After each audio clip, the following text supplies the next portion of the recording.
টি অবস্থান থেকে একটি private car 21 metre per second সমবেগে চলছে। কিউ অবস্থান থেকে অপর একটি ট্রাক স্থির অবস্থান হতে 2 মিটার পার সেকেন্ড স্কোয়ার ত্বরণে একই দিকে চলছে। এর মধ্যে বলছে ট্রাকটির 20তম সেকেন্ডে অতিক্রান্ত দূরত্ব নির্ণয় করো। 6 নম্বরে বলছে চলার পথে প্রাইভেট কার ও ট্রাকটি পরস্পরকে কতবার অতিক্রম করবে। ট্রাকের ক্ষেত্রে ট্রাক স্থির অবস্থান হতে 2 মিটার পার সেকেন্ড স্কোয়ার ত্বরণে একই দিকে চলছে। ট্রাকের স্থির অবস্থান বলতে আদিবেগটা 0, এ হলো 2 metre per second square, u দেওয়া আছে আর ত্বরণ দেওয়া আছে। বলছে 20তম সেকেন্ডে অতিক্রান্ত দূরত্ব নিলে। 20তম সেকেন্ড বলতে আমরা আসলে কি, ট্রাক সাপোজ মনে করো এই 0 অবস্থান থেকে যাত্রা শুরু করবে।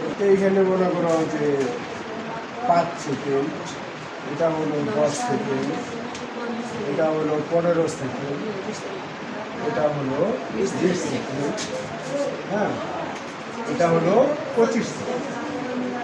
এইখানে 15, 16, 17, 18, 19, তাই না?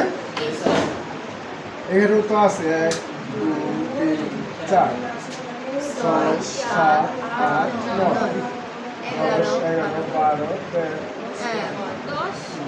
13, 14, 15, তাই না? এটা হলো 15, এটা হলো 5, এটা হলো 10, এটা হলো 20। শূন্য থেকে গাড়িটা যাত্রা শুরু করছে। 20তম সেকেন্ড বলতে এইটুকু কত সেকেন্ড?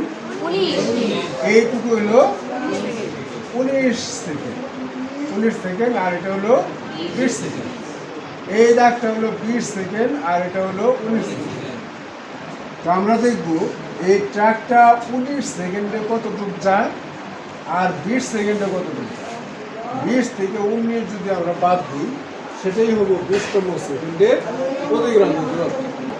ধরি T1 সমান 19 সেকেন্ডের অতিক্রান্ত দূরত্ব, S1 সমান প্রশ্নবোধক চিহ্ন এবং T2 সমান 20 সেকেন্ডের অতিক্রান্ত দূরত্ব, S2 সমান প্রশ্নবোধক চিহ্ন।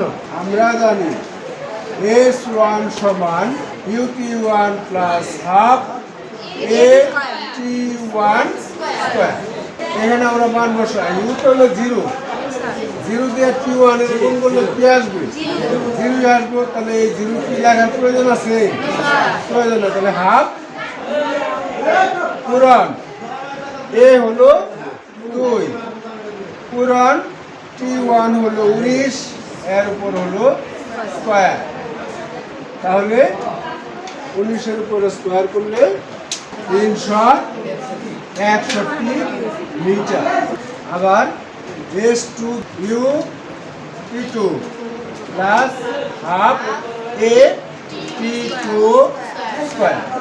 এইখানে মান বসালে কি, ইউর মান 0, হাফ পূরণ এ হলো 2 পূরণ হলো 20-এর উপরে স্কোয়ার।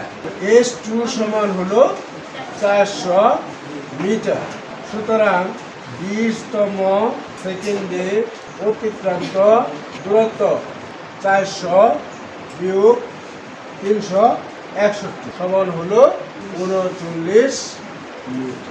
6 নম্বরটা বলছে চলার পথে প্রাইভেট কার আর ট্রাক কয়বার মিলিত হলো।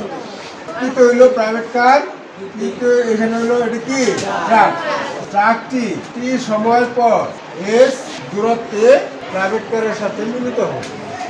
মনে করি ট্রাকটি টি সেকেন্ড পর এস দূরত্বে প্রাইভেট কারের সাথে মিলিত হবে। সুতরাং ট্রাকের আদিবেগ ইউ সমান 0 মিটার পার ট্রাকের ত্বরণ এ সমান 2 মিটার পার সেকেন্ড স্কয়ার, সময় টি সেকেন্ড, দূরত্ব হলো এস মিটার। আমরা জানি এস সমান ইউটি প্লাস হাফ এটি স্কয়ার। তাহলে ইউ মান তো হলো 0, 0 দিয়ে টি এর গুণ করলে 0ই হবে। তাহলে বলবে হাফ পূরণ 2 পূরণ হলো টি স্কয়ার, এর সমান হলো টি স্কয়ার। আবার হলো প্রাইভেট কারের ক্ষেত্রে ট্রাক হইতে এইটুকু দূরত্ব হলো এস মিটার।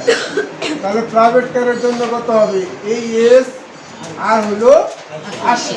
এস ওয়ান সমান হলো এস প্লাস 80 মিটার। সমবেগ ভি সমান 21 মিটার পার সেকেন্ড। আমরা জানি এস ওয়ান সমান এস প্লাস 80, ভি হলো 21, তারপরে টি বা এস সমান 21 টি মাইনাস 80। প্রশ্ন মতে দেখো এস সমান হলো 21 টি মাইনাস 80, আর এখানে ছিল আমাদের এস সমান হলো টি স্কোয়ার। তাহলে এটাও এস সমান, এটাও হলো এস সমান। তাহলে আমরা টি স্কোয়ার সমান লিখতে পারি না? টি স্কোয়ার সমান হলো 21 টি মাইনাস 80। এখন সবগুলো রাশিকে পথে এইগুলো এই বাম পাশে নিয়ে আসে। 21 টি প্লাস হলো 80 সমান 0। এখানে আমরা কি করবো? উৎপাদক মিলিটার টি স্কোয়ার মাইনাস 16টি মাইনাস 5টি প্লাস হলো 80, বা এখানে টি কমন নেই, টি মাইনাস 16 মাইনাস 5 কমন, টি মাইনাস 16 সমান হলো 0। আর টি মাইনাস 16 আর টি মাইনাস 5 সমান হলো 0 হয়। টি মাইনাস 16 সমান 0 অথবা টি মাইনাস 5 সমান হলো 0। সুতরাং টি সমান 5 আর এখানে টি সমান 16। যেহেতু টি এর মান আমরা দুটো পাইলাম, একটা হলো 5 সেকেন্ড আর একটা হলো 16 সেকেন্ড, তাহলে এরা এই প্রাইভেট কার এবং ট্রাক দুইবার মিলিত হবে। আর যদি আমাদের একটা মান বের হইতো তাহলে একবারই মিলিত হবে। লিখছে চলার পথে প্রাইভেট কার ও ট্রাক দুইবার অতিক্রম করবে। প্রথমবার 5 সেকেন্ড পর প্রাইভেট কার ট্রাকটিকে অতিক্রম করবে এবং দ্বিতীয়বার 16 সেকেন্ড পর ট্রাকটি প্রাইভেট কার অতিক্রম করবে।